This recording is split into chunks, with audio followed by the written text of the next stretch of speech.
Here we go again, bro. Here we go again. I feel like that's my mood after every single episode of Power. Here we go again. But we're back with another episode of an EaZy review. We're doing the newest episode of Power, and before we get into it, I have to give a special thank you to Ashley Miller. She's been sharing my videos, and I just want her to really know that I definitely appreciate the support. It's brought a lot of traffic to the channel, and it's just been amazing. I just want to give her a really special thank you. But let's get right into this episode of Power. I feel like Power, and to y'all, let me know if I'm tripping. Power reminds me of like blaxploitation films. Like that, I've been trying to figure out like what is it about Power that gives that from me. It's like, okay, they found out what people like to see. Okay, people like to see like drugs and guns. People like to see naked women, and people like to see drama and sex. And they combine all of that and give you the maximum amount of that possible in 1 hour, right? We're gonna get into it though. So of course Lauren is somehow alive. Okay, it showed the story. She got hit in the head, and they pushed the car into a lake. And when I looked at the lake, it didn't even look like the car was underwater. Like it looked like the top part of the car was still over water, so she was still. I don't know. I don't know why Effie didn't just shoot her. I don't know, but you know, Lauren is still alive, and she's at Sack's girl's house. That's what I call her. Sack's pimp house. Cause she be pimping Sax. She's at Sack's pimp house. So then it goes to like this scene of Effie, and Effie kind of just looks like she's down in the dumps. And I'm trying to figure out like if she's like that because she feels bad for keeping it away from Tariq. Like is that what's going on? I wasn't really understanding why her mood the way it was. But you know, like in Power, it be 50, 11 million trillion things happening at one time that I feel like it's really easy to kind of miss details. And I feel like that's what be happening to me sometimes when I'm watching this show. I feel like I be missing shit. You know what I mean? So that's why I need y'all to comment anything that I be forgetting, because I feel like I be missing shit because it be 50, 11 million trillion thousand things happening at one time. So, I know in my last video, I had said Effie was the CI. I'm assuming Sax is the actual CI because of what she said. Because when her and Sax had that conversation, she was like, oh, well, I'm waiting for my CI to bring me new information. And then Sax said, like, I'm trying or something like that. So, I had thought it was Lauren. Then I thought it was Effie. I guess it's Sax. I'm still not all the way sure, but I'm assuming that she meant Sax. So, Effie's out the window. I'm pretty much gonna say it's not Effie. I was definitely wrong about that. It is not Effie. It's not Effie. But Sax pimp, she trying to hit my boy with the RICO. Y'all know what that. Everybody knows what the RICO is now.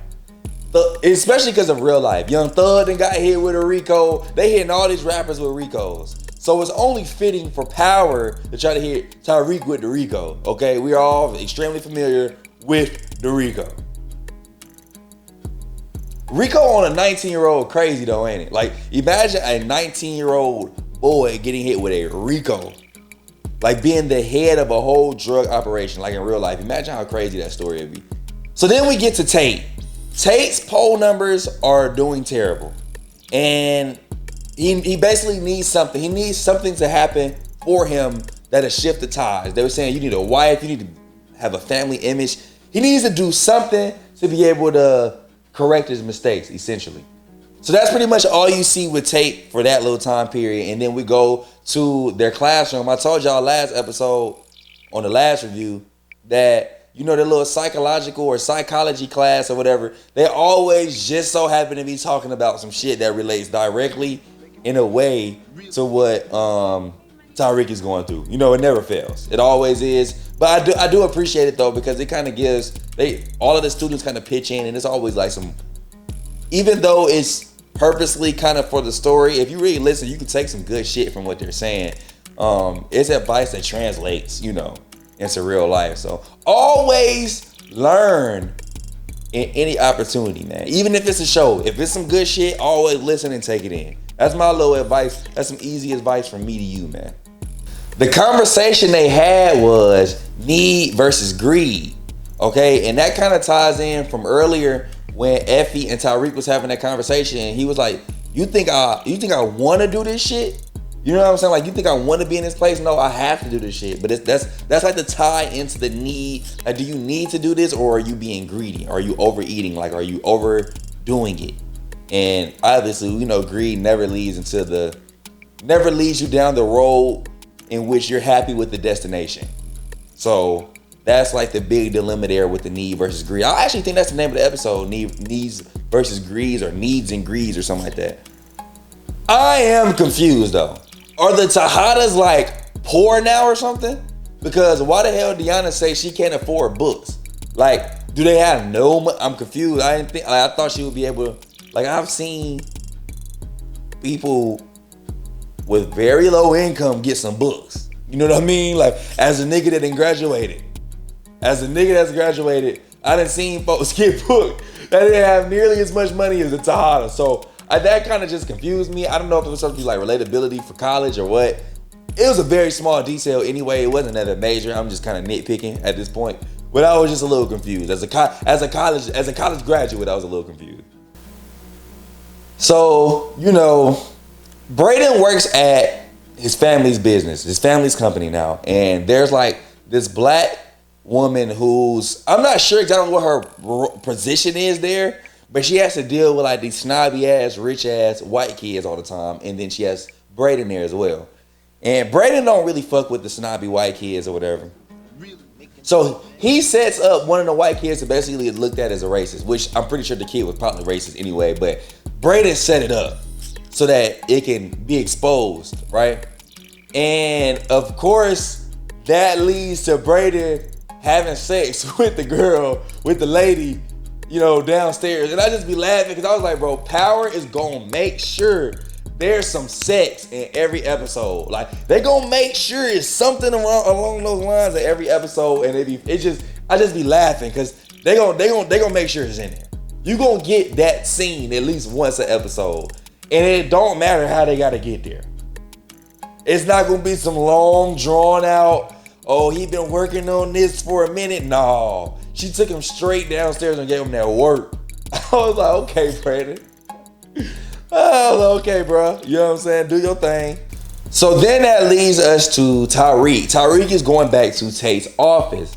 Tate, once he gets to Tate's office, Tariq notices one of his classmates in there, black woman, and he's looking like, what the hell you doing in here? And she's like, I'm the new intern. And he like, hold on. He gave you my shit? And of course, he's like, ain't nobody give me nothing. Whatever, girl. We're not worried about your ass right now. So then Tate comes, and Tate always on bullshit. Like, Tate is not a reliable nigga for shit. All right. So I ain't gonna lie to you. I didn't necessarily see it coming that he was gonna replace him, but it was what it was. And at this point in the episode, I wasn't all the way understanding as to why he replaced him. But we find out later in the episode, which we'll get to. But anyways, he has that quick conversation with Tariq, basically telling him, hey, you're shot of luck here, buddy. You know what I mean? But you're a St. Patrick. You always seem to figure it out. So best of luck to you. Tate got that voice. And the way Tate talks on the show, it's like if you was really in the show and these are two real people, Tate got that tone where you just want to punch his ass in the face. Like, he got that punchable demeanor about him. Like, you just want to whoop his ass. So, that's how that whole scene went. So then let's get over to the Tejadas, right? You have Lorenzo and you have Kane. And Kane and Lorenzo have not seen eye to eye pretty much their entire time together on this show. And what Kane doesn't realize is, for as right Kane is sometimes, his previous actions takes away from the truth that he brings forward sometimes, if that makes sense. Like, Kane doesn't realize that he did what he did. So your trust level and your say within this family is not what it was or what you wanted to be based off of your actions. Like, you made it like this, right? So Kane is speaking real shit, but at the same time, it's like coming from like a dead horse, essentially. Like, you know what I mean? Like, it's not, it doesn't have that much weight because you're still working off your past fuck ups, and like, you kind of betrayed the family. You know what I mean? So when you come back, you don't just come back and you're not just in this position of a power and of authority like you want to be. Like, nah, nigga, you gonna have to work your way. You gotta earn my trust again, right? Now, one major thing I did forget on the last review I made. Lorenzo definitely is responsible for Zeke dying. I don't know how I forgot that, because that's a major thing, but I definitely forgot about that. So Lorenzo, nigga, you not scot-free neither. Although you didn't mean to do it, you know, and obviously nobody knows yet. But nigga, you need to calm your tits, buddy, because your shit finna hit the fan. Your shit finna hit the fan very soon as well. So then we get to a scene with Brayden, Tariq, and Effie. And they're basically kind of discussing Tariq's new option and trying to figure out what he's gonna do. And Brayden essentially says, you know, come work with my family business. And Tariq's like, nigga, that's not gonna work. And there's no way your pop's gonna go for that, right? He said, bullshit, let me worry about my pops. You're coming to work with us, right? So eventually, Tariq agrees, and that's how they move forward from there. Tariq is gonna take the internship with the Westons. So then Tariq leaves, and then Brayden and Effie kind of have this intense conversation. He's like, bro, we need to tell Tariq about Lauren. You know, like, we talk all of this family shit, and we talk all this truth shit, but we're not telling him the truth. And he's already a guy with trust issues, right? And Effie's like, no. That is gonna hit the fucking fan as well, very soon. And I'm interested to see how that changes their relationship, because Lauren is also still alive. You know what I mean? So it's just one big, like, fuck up, essentially. Now, this is not as important. I just gotta bring it up. Deanna is still fucking with that dude, and that nigga look like, he look like, y'all ever seen the Apple Jacks commercials? The cinnamon stick in the Apple Jacks commercials? I'm really just hating on him because I like Deanna. I want her in real life. So I'm really just hating on him. Honestly, that's really what it is. But he do look like the cinnamon stick from the Apple Jacks commercials if you pay close attention to him. So then we get to the scene with Monet. Monet's in the car, you know, she's driving, she gets pulled over by a cop. This is interesting. This scene was interesting to me because the first 2 episodes, we really haven't seen Monet do anything but have an attitude. She hasn't really spoke much. She's only said like 1 or 2 sentences at a time for this season. So she gets pulled over, and it's the cop. We know which cop I'm talking about. And he comes and basically tells her, like, we know you have something to do with Professor Milgram's death. She's like, no, I didn't. She's like, yes, the fuck you did, because Zeke told me. And she's like, oh, yeah, Zeke told me. Oh, and by the way, I know that you was fucking with Ramirez, which was the cop, right? So shit is all blowing up right in Monet's face, right? Then the cop elbows her window, you know, just on some dickhead shit. But we see how the cops are going to start putting together this whole organization and the stories, and going to start combining their stories to come up with one, you know, obviously full total story. Then we get to the scene with Drew. Drew's outside, he's walking down the street, and this random man who also saw him was like, hey man, you got the time? It's nighttime. And as soon as Drew looks down to pull out his phone, bruh's still off on Drew. Knocked Drew out. Drew's laid out. They got his clothes all rolled up. The man starts spray painting them, spit on them, and some more shit. I'm like, God damn. Then you find out that's little guap folks, right? So little guap folks, which they thought they had killed them all, but one dude was out of town, so he's coming back to obviously, you know, try to avenge his fallen comrades. So then we get to a scene with Brayden. Brayden's walking down the street and he goes to meet none other than Tate. Tate, that's when we find out that the reason why Tariq did not get his internship with Tate was because Brayden had paid Tate to not give it to Tariq, right? Or something like that. Something along those lines. And he was like, give Tariq my best wishes or whatever he's saying. He's like, don't trip. Tariq is already taken care of. So Brayden is responsible for that. Brayden's doing a lot of shit right now, which I'm not sure if it's gonna work out for them or what. I'm kind of interested to see how Brayden and Tariq's relationship will develop over this season. Because there's a lot of shit that's going on behind Tariq's back, and Tariq already don't trust nobody. So I'm kind of interested to see how that goes. But I mean, he does owe Brayden a lot because Brayden has definitely took the rap for him on the stand. So I'm interested to see how their friendship will keep going. So then we get to the scene. You got Rodriguez, you got the cop that pulled over Monet, and you got Sax Pimp. They all in the room.